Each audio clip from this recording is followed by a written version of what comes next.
তো বন্ধুরা সকাল সকাল রান্না বসিয়ে দিলাম।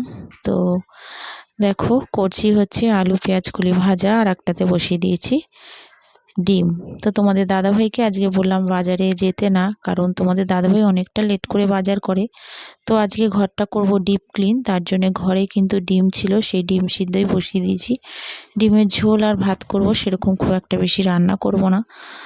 আর এদিকে ছেলে যাবে স্কুলে, তাই তোমার একটু আলু পেঁয়াজটা আগে ভেজে নিয়েছি।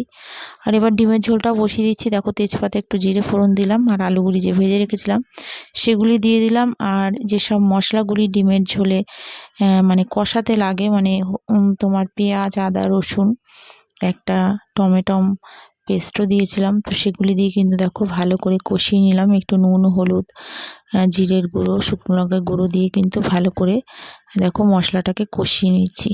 তারপরে যেমন নর্মাল একটু জল দিতে হয় সেরকমই দেব। আর আজকে খুব বেশি রান্না করব না, কারণ রান্না করলে অনেকটা দেরি হয়তো হয়ে যাবে, তার জন্যে তোমার অল্পই রান্না করব। তো শুভ সকাল আমার প্রিয় বন্ধুরা, তোমরা সবাই কেমন আছো? আশা করছি সবাই খুব ভালো আছো, আমরাও মোটামুটি ভালো আছি।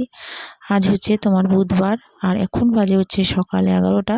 তো এখন থেকে আমার ব্লগটা স্টার্ট করছি। এদিকে ডিমের ঝোল দেখো বসিয়ে দিয়েছি, আর এখন করে নেব হচ্ছে ঘুগনিটা আগের দিন রাত্রে ভিজিয়ে রেখেছিলাম, মানে ঘুগনির ডাল। ঘুগনিটা করছি হচ্ছে আমার বাবার জন্যে, কারণ বাবা দুদিন আগে বলেছিল তোর হাতে ঘুগনি খেতে ইচ্ছা করছে। তো বাবা বলাতেই কিন্তু এই ঘুগনিটা করছি। তো সমস্ত মশলা দিয়ে দিয়েছি, যেমন আদা একটু রসুন পেঁয়াজ দিয়ে ভালো করে কষিয়ে নিয়ে একটু চাট মশলা দিয়েছিলাম, আর দিয়েছিলাম কাঁচা লঙ্কা, আর ফোড়নে দিয়েছিলাম একটু তোমার তেজপাতা আর জিরে। তো কষানোর পরে দেখো মটরটা তোমার সিদ্ধ আগেই করে নিয়েছি, তো এবার দিয়ে দিলাম। আর দিয়ে দেবো কিন্তু এখন একটা গোটা আলুটা সিদ্ধ করে রেখেছিলাম। তো ঘুগনিটা তোমার একটু ঘন হওয়ার জন্যই কিন্তু আলুটা দেওয়া, আর আলুটা দিলে কিন্তু বেশ খেতেও ভালো লাগে।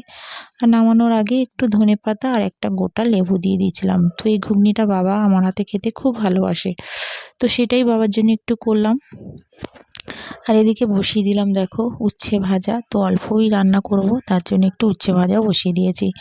তো উচ্ছে ভাজাটা হতে হতে ওদিকে কিন্তু আবার ঘুগনিটা দেখো একটা টিফিন কারিতে বেড়ে দিচ্ছি। বড় ছেলেকে বললাম তুই গিয়ে দাদুকে দিয়ে আয়, দাদু গরম গরম খেতে পারবে।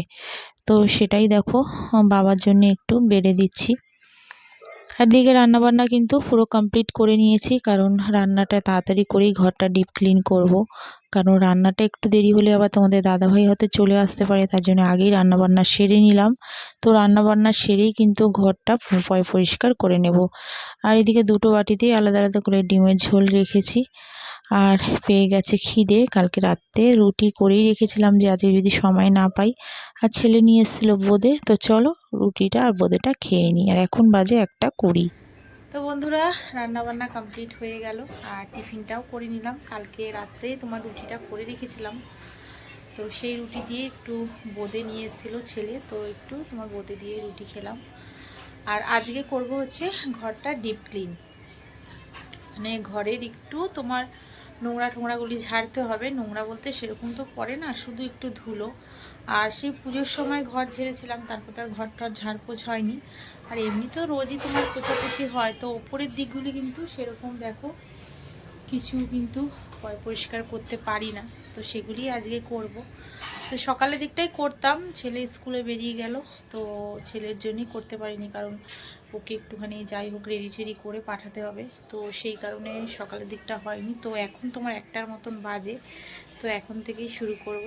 তো চলো করতে থাকি, আর তোমরাও কিন্তু দেখতে থাকো। তো দেখো খেয়ে দিয়ে কিন্তু একদম রেডি হয়ে গেলাম, এবারে কাজে লেগে পড়েছি। আর মেয়েরা কিন্তু বন্ধুরা ঘরের সুখ শান্তি বজায় রাখতে তোমার ঘরদোর পরিষ্কার বলো যে কোনো কাজ বলো করতে কিন্তু কোনো কৃপণতা করে না, তাই না বলো? তো দেখো ঘর টরগুলি পরিষ্কার করি কিসের জন্যে? তো একমাত্র তোমরা জানোই অনেকেই যে ঘরের ঝুলঝাড় থাকা কিন্তু ভালো না। তো সেগুলি কিন্তু তোমার পরিষ্কার করে রাখতে হয়। তাই আমরা কিন্তু এই সমস্ত কিন্তু যে আমাদের কষ্ট হবে বা আমাদের এইসব খাটাখাটনি করলে হয়তো আমাদের শরীরের অসুবিধা হবে, কিন্তু এরকম কিন্তু আমরা সেরকমভাবে কিন্তু আমরা কোনো মানে কুড়েপানা করি না, ভাবি না ঘর টরগুলি পরিষ্কার থাকলে দেখতেও দেখতেও ভালো লাগবে আর এদিকে সমস্ত জিনিসও কিন্তু শুভ হবে। কারণ জানো, ঘরের চারিদিকে ঝুলঝাড় থাকলে কিন্তু সেটা আমাদের সংসারের ওপরই ক্ষতি। তো যার জন্যে আমরা কি করি, ঘরদোরগুলি সবসময় পরিষ্কার রাখি। কোথাও যাতে কোথাও না কোথাও যদি নোংরা থাকে সেগুলিকে পরিষ্কার করে রাখি। কিভাবে ঘরদোর পরিষ্কার বা টিপটাপ রাখা যায় সেগুলি আমরা চেষ্টা করি, তাই না বলো? আমরা কিন্তু এই সমস্ত দিকে কিন্তু কোনো কুড়েপানা করি না। তো ঘরদোরগুলি পরিষ্কার বা সাজিয়ে গুছিয়ে রাখাই কিন্তু আমাদের মেয়েরা যেন মানে কোনো কৃপণতাই তারা করে না। তো আমি সমস্ত মেয়ে বউদের কথাই বলছি যে আমরাই তো ঘরটাকে সুন্দর করে সাজিয়ে গুছিয়ে রাখি, তাই না বলো? তো এগুলি তো আর ছেলেদের কাজ না, এগুলি মেয়েদেরই কাজ। তো মেয়েরাই কিন্তু দেখো এরকমভাবেই কিন্তু ঘরদোর পরিষ্কার করে রাখতে ভালোবাসে। তো সেটাও আমি করছি। তো সেই তোমার ঝেড়েছিলাম পুজোর সময়। আর নিচ টিচগুলি তো সব ঝাড়াই হয়, কিন্তু ওপরে সেরকম খুব একটা ঝাড়াঝুড়ি হয় না। তো কয়েকদিন ধরেই ভাবছি ঝাড়বো করে, দেখো ঝেড়ে ফেললাম আজকে। গোটা উপরটা ঝাড়া হয়ে গেল। এবার দেখো আস্তে আস্তে করে সব পুছে পাছে রাখছি। আর এটা হচ্ছে রবীন্দ্রনাথ ঠাকুর, তো দেখতেই পাচ্ছ এই ছবিটা এনে দিয়েছিল আমার বাবা শান্তিনিকেতন থেকে। আর যে ছোট রবীন্দ্রনাথটা দেখেছো ওটা ড্রয়িংয়ে আমার ছেলেকে, ড্রয়িংয়ে রাখা সুন্দর হওয়াতে তো সেখানকার স্যার ছেলেকে দিয়েছে। আর এইগুলি তো ট্রফিগুলি তো তোমরা দেখতেই পাচ্ছ আমার ছেলের তোমার খেলাতে পেয়েছিল। তো এগুলি কিন্তু এখানে সুন্দর করে সাজিয়ে রাখি। আর ও বলে যে মা এখানেই তুমি সাজিয়ে রাখো। ওর কিন্তু নিজস্ব টেবিল রয়েছে, মানে যেখানে ল্যাপটপ ট্যাপটপ থাকে, তো সেখানে বলেছি ওখানে সাজিয়ে রাখ। তো ও বলে না মা এই ঘরেই তুমি সাজিয়ে রাখো।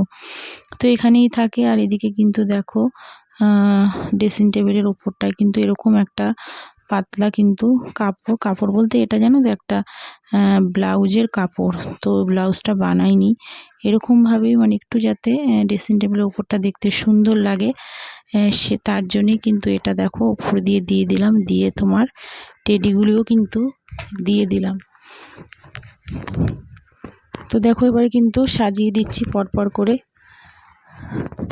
আর দেখো কি সুন্দর হয়েছে দেখতে। আর এদিকে যে ফুলের টবগুলি মানে প্লাস্টিকের যেগুলি ছিল, তো সেগুলি সব উপরে দিয়ে সব নামিয়ে রেখেছি, তো ওগুলি ধুতে হবে। আর এদিকে তোমার বিছনাটাও একটু পরিষ্কার করে নিচ্ছি। তো চাদরটা তুলে দিলাম, এবার চাদরটা একটু ঝেড়ে ঝুড়ে এই চাদরটাই পেতে দেবো, কারণ এটার উপর দিয়ে আর একটা চাদর পাতবো। তো খুব একটা নোংরা হয়নি, কারণ তোমার এর আগেও তো তোমার পরিষ্কার করেছি, আর ওপরটাতে একটু সামান্য ছিল, তো যার জন্য খুব একটা খাটনি হয়নি। আর এদিকে তোমার ঘরটরগুলি সব ঝাড়পোছ করে একটু ঝাড় দিয়ে দেখো এবার তোমার পুছে নিচ্ছি।